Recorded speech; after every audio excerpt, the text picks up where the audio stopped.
Hi. കയ്യിൽ ഈ കുപ്പിയൊക്കെ ആയിട്ട് ഡ്യൂട്ടിക്ക് പോകുമ്പം പണ്ട് സ്കൂളിൽ ബാഗിൻ്റെ വെയിറ്റ് കുറയ്ക്കാൻ വെള്ളം എടുക്കാതെ പോകുന്നതാണ് എനിക്ക് ഓർമ്മ വരുന്നത്. ഇപ്പോൾ ബാഗിൻ്റെ ഭാരം ഇല്ലെങ്കിലും ബാധ്യതയ്ക്ക് ഒരു കുറവുമില്ല. ഒന്ന് സെൻറ്റി അടിക്കാൻ നോക്കിയതാ. ഡ്യൂട്ടിക്ക് പോകുമ്പം എൻ്റെ ഇവിടുത്തെ ഫേവറേറ്റ് ഒരു സ്പോട്ടാണ് ഇവിടുത്തെ കാർ പാർക്കിംഗ്. അങ്ങനെ വണ്ടിയൊക്കെ വായി നോക്കി മുന്നോട്ട് ചെന്നപ്പോഴാണ് പ്രാഞ്ചിക്കൂട്ടം ബ്രേക്കിന് പോകുന്നത് കണ്ടത്. അങ്ങനെ അവിടുന്ന് നേരെ നടന്ന് നമ്മൾ ഷോപ്പിലെത്തി കഴിഞ്ഞാൽ ആദ്യമേ നമ്മൾ പഞ്ച് ചെയ്യും. ഡ്യൂട്ടിക്ക് ചെന്ന് കയറിയപ്പോൾ തന്നെ ബ്രീഫിംഗ് ഉണ്ടെന്നും പറഞ്ഞ് വന്ന് വിളിച്ചു. പിന്നെ ബ്രീഫിങ്ങും ഫുഡ് ടേസ്റ്റിങ്ങും ഒക്കെ ആയിട്ട് ഒരു അരമണിക്കൂർ അങ്ങനെ പോയി. അതെല്ലാം കഴിഞ്ഞ് വന്നപ്പോഴത്തേനും 2-3 ഓർഡർ ഉണ്ടായിരുന്നു. അതെല്ലാം കൊടുത്ത് കുറച്ച് ബാക്കപ്പ് ഒക്കെ സെറ്റ് ചെയ്തപ്പോഴത്തേനും എനിക്ക് ബ്രേക്കിന് പോകാനുള്ള സമയമായി. 1 hour ബ്രേക്കൊക്കെ കഴിഞ്ഞ് തിരിച്ചു വന്നപ്പോഴത്തേനും അത്യാവശ്യം ഓർഡർ ആയിരുന്നു. അങ്ങനെ ഓർഡറൊക്കെ കൊടുത്ത് ഒന്ന് ഒതുങ്ങിയപ്പോഴാണ് ഇവള് വരുന്നത്. അവൾ വന്ന് മുടി പോകുന്നതിനെ പറ്റി എനിക്ക് ക്ലാസ് തരുമായിരുന്നു.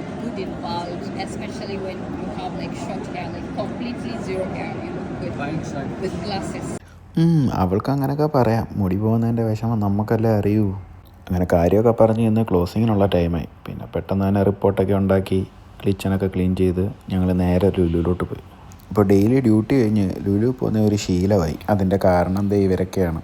ഇങ്ങനെ ഡെയിലി പർച്ചേസിന് വന്ന് പരിചയപ്പെട്ടേ. ഇനി ഒരാളോടുണ്ടല്ലോ. പിന്നെ അവിടുന്ന് കുറച്ച് വെജിറ്റബിൾസും ഫിഷും ഒക്കെ വാങ്ങി തിരിച്ച് നേരെ ഷോപ്പിൽ വന്ന് പഞ്ചൗട്ടും ചെയ്ത് നേരെ ഇനി റൂമിലോട്ട്. അപ്പോൾ ഇന്നത്രയേ ഉള്ളൂ. Okay, bye.